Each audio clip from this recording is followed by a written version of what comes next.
Not everyone wants to sell candles on Etsy. And not everyone wants to be an influencer either. So here are 5 side hustles you can actually start, without a following, without selling, and without losing your mind. Remote Setup Buddy. There are thousands of people trying to get started with tools like Calendly, Stripe, Notion, or email platforms. But they get stuck. You help them get things up and running, through Zoom, Loom videos, or simple walkthroughs. You're not a developer. You're just one step ahead, and that's enough to get paid. Digital Concierge. A lot of people are overwhelmed. You offer weekly services like inbox cleanups, link organizing, trip planning, form filling, or prepping AI prompts. You're not a VA.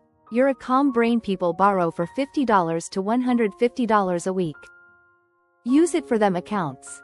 You sign up for a tool like Opus Clip, Pictory, or 11 Labs. Not just to play with it, but to use it for people who don't have the time. Content creators, agencies, freelancers, they send you their raw stuff, you send back the polished version. They're relieved, you get paid. Personality-based Notion kits, not generic planners. You build systems for how real people actually function. Notion for people who hate routines. Notion for ADHD minds.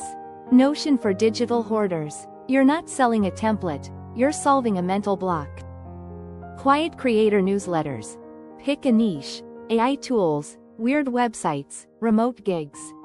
Curate 5 useful links a week using Beehive or Substack. Grow it slowly. Monetize later with affiliate links, shoutouts, or small brand deals. These things don't blow up overnight. But if you're consistent, even one of these can turn into $500, $2,000 a month. And more importantly, it's income that respects your energy. Start small, stay curious, and give it time to grow.